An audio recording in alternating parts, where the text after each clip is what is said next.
मिनश्शैतानिर्रजीम बिस्मिल्लाहिर्रहमानिर्रहीम अल्हम्दुलिल्लाहि रब्बिल आलमीन अस्सलातु वस्सलामु अला अशरफिल अंबिया वल मुरसलीन हबीबे इलाहिल आलमीन अबिल कासिम मुहम्मद सुम्मा सलातु वस्सलामु अला अहले बैतिहि तय्यबीन अत्ताहिरीन अल मासूमीन व लअनतुल्लाहि अला आदाइहिम अजमईन। अम्मा बादु फ़क़द क़ाल अल्लाहु तबारक व तआला फ़ी कलामिहिल मजीद व फ़ुरक़ानिहिल हमीद बिस्मिल्लाहिर्रहमानिर्रहीम शहरुर रमज़ान अल्लज़ी अनज़लता फ़ीहिल क़ुरआन सदक़ल्लाहुल अलियुल अज़ीम। सामीन मोहतरम, माह ज़ियाफ़त इलाही में क़ुरआन फ़हमी के उन्वान से कुरान मजीद का तर्जुमा तफसीरी हमने शुरू किया था।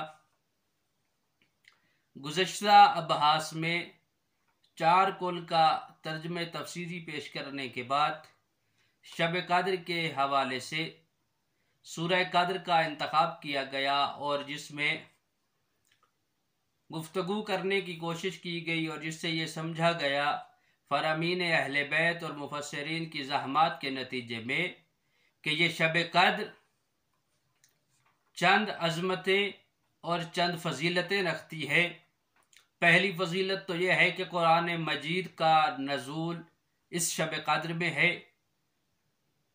दूसरी फजीलत यह है कि इस शब कद्र में मलाइका पैगंबर इस्लाम और उनके जानशीन बरहक पर नाजिल होते हैं और तकदीरात आलम इस रात में लिखी जाती है और नबी या नबी के बरहक नुमाइंदे से ताइदात ली जाती है।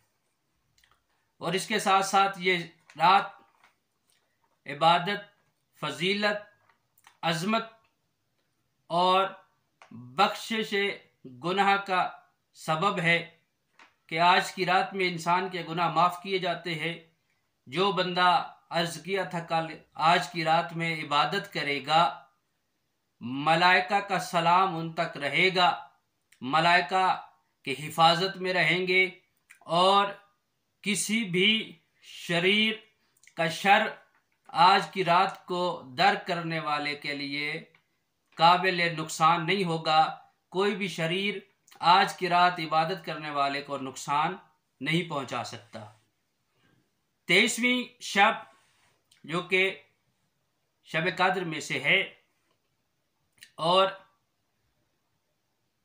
आइम्मा अलैहिमुस्सलाम से जो रिवायात नकल हुई है उन रिवायात की रोशनी में ये शब ज़्यादा करीब है शब कद्र के। आज की शब की फजीलत के हवाले से हदीयतुज़ ज़ायरीन में मनक़ूल है कि ये रात शब कद्र की पहली 2 रातों से अफजल है और रिवायात से मालूम ये होता है कि 19 और 21 की निस्बत ये शब जो है ना, ये ज़्यादा हकीकत के करीब तर है। यानी ज़्यादा एहतमाल यही है कि शब कद्र आज की रात है। इस रात में हिकमत इलाही के मुताबिक कायनात के तमाम अमूर और मुकद्दर जितने भी इंसान की तकदीरें हैं वो लिखी जाती हैं और इमाम वक्त से आज के दौर में ताइदात ली जाती हैं।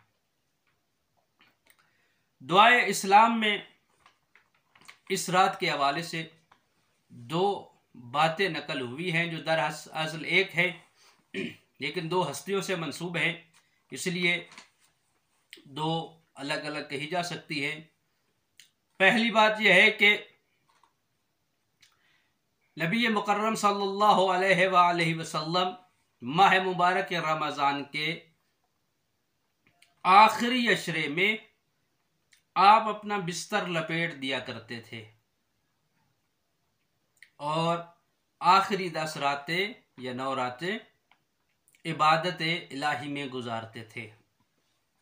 और ये भी रिवायात में नकल हुआ है कि 23वीं की शब पैगंबर इस्लाम पूरी रात इबादत करते और अपने घर में से आप किसी को भी सोने न देते और अगर किसी पर नींद का गलबा आ जाता तो पैगंबर इस्लाम पानी के छींटों से उन्हें बेदार करते और सुबह तक शब बेदारी करा के इबादत में मशगूल रखते।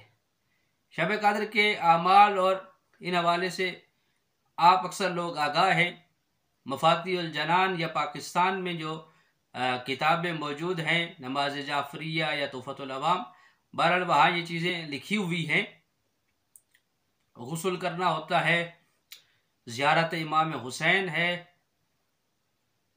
इसी तरह कुरान मजीद का अमल है, कुछ दुआएं हैं, दुआए जोशन कबीर है जिसका पढ़ने का बहुत ज़्यादा सवाब है, जिसकी बहुत ज़्यादा सिफारिश, और ख़ुसूसन आज की रात में दुआए जोशन कबीर पढ़ने की बहुत ज़्यादा सिफारिश की गई है। बहुत ज़्यादा ताकीदात हैं मासूमीन अलैहिस्सलाम से और बहुत सारे तिलावत के फ़वाइद हैं।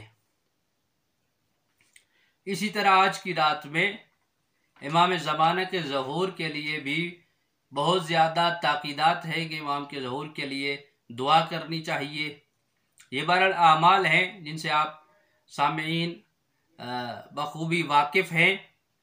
दूसरी रिवायत जनाब फ़ातिमा ज़हरा सलामुल्लाह अलैहा के हवाले से है कि पाक सैयदा अपने बाबा के नक्शे कदम पर चलते हुए, बाबा की सीरत को अपनाते हुए बीबी भी पूरी रात शब बेदारी का एहतमाम फरमाती, ना कि खुद बेदार रहती बल्कि पूरे घर को बेदार रखती। और ये लफ्ज़ है रिवायत का कि आप इसका दिन में एहतमाम फरमाती, घर के अफराद से आप फरमाती कि दिन में सो जाएं ताकि रात को शब बेदारी कर सके। और खाने के वक्त यानी इफ्तार में ज़ाहिरन लफ्ज़ खाना आया लेकिन उससे मुराद यही इफ्तार ही है।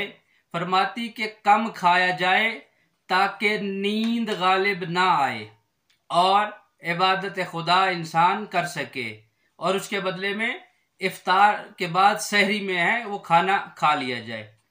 पूरी रात बीबी अपने घर के अफराद को बेदार रखती, शब बेदारी का एहतमाम फरमाती और इबादत खुदा में मशगूल रहती। और इस मौके पर बहुत अजीम जुमला बीबी का नकल हुआ है रिवायात से। आप फरमाती हैं कि बदकिस्मत है वो शख्स जो आज की रात खैर और नेकी से महरूम हो जाए। यानी वो जिंदा हो, शब कद्र उसकी जिंदगी में आए, लेकिन वो खैर और नेकी से महरूम रह जाए। इससे बड़ा बदकिस्मत कोई शख्स नहीं है जो खैर और नेकी से महरूम रहे।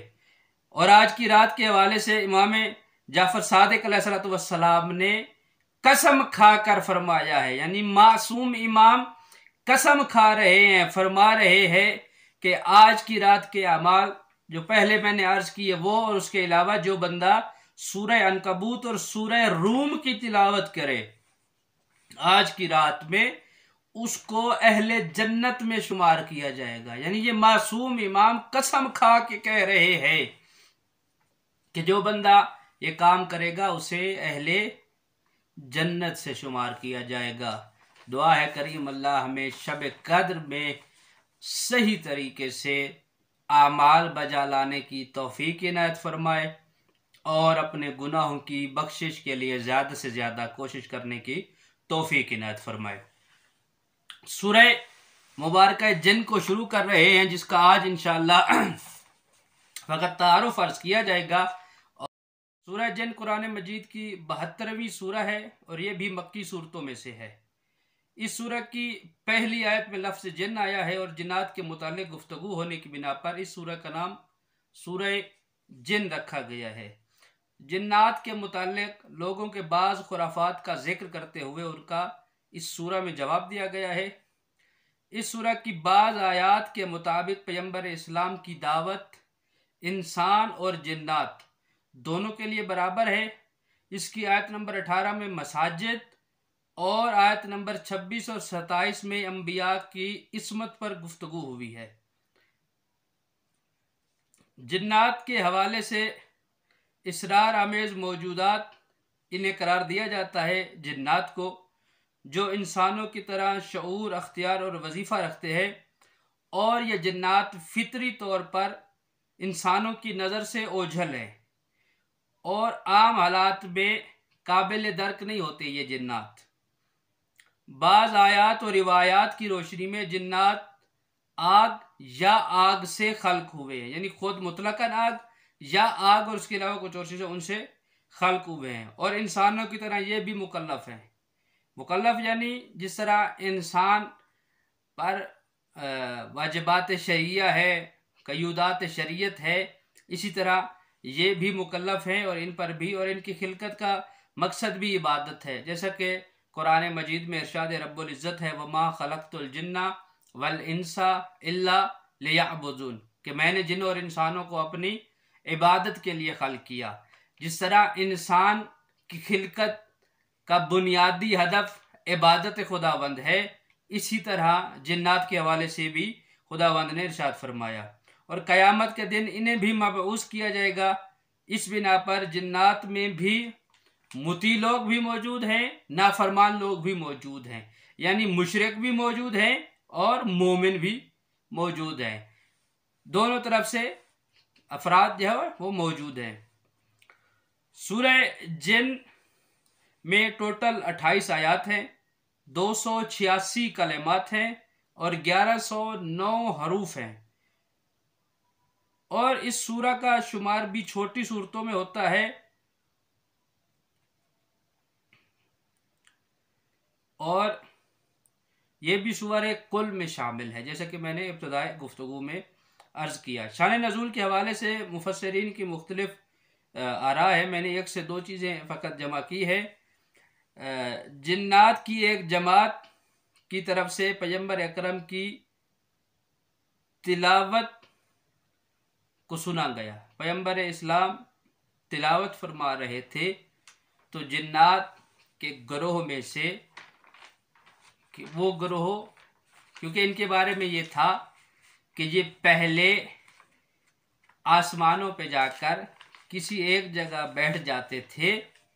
मुख्तलिफ ताबीरें हुई हैं, किसी एक पत्थर के साथ या किसी एक चीज़ के साथ में, और वहाँ से इन्हें कोई चीज़ सुनाई देती थी, जिसे सुनने के बाद ये वापस आकर के उसे अपना हुक्म तसव्वुर करते थे खुदावंद मुताल की तरफ से, और उसी पर जो है ना ये अमल पैरा होते थे।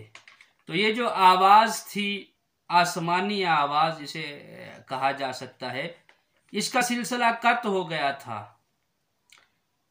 पहले ये उस आवाज़ के ज़रिए से अपने लिए तकालीफ को मुशख़्ख़स करते थे, और जाके वो गिरोह जो इन आवाज़ों को सुनता था वो लोगों को बताता था।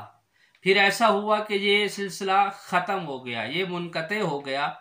जब ये सिलसिला मुनक़ते हुआ तो इन्होंने एक गिरोह तश्कील दिया कि जो तहकीक करे कि ये सिलसिला मुनक़ते क्यों हुआ है।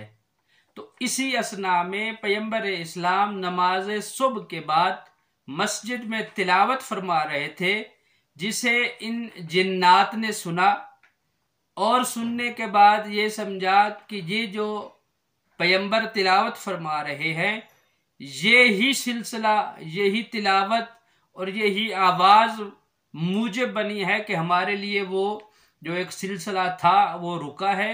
यानी उस सिलसिले के रुकने की वजह पैगंबर इस्लाम के वो मबूस होने को समझ गए थे, और इसके बाद वो पैगंबर की खिदमत में लाए, ईमान लाए, और इसके बाद वापस जाके उन्होंने इस्लाम की तरवीज के हवाले से अपने लोगों को दावत दी। इसके हवाले से कुछ चीज़ें और भी हैं, गुफ्तगू लंबी हो जाएगी इंशाअल्लाह, तो वो कल के लिए हम रखते हैं। कल इंशाअल्लाह इसके हवाले से एक दो बातें और उसके बाद इसका तर्जुमा तफसीरी। वस्सलामु अलैकुम वरहमतुल्लाहि।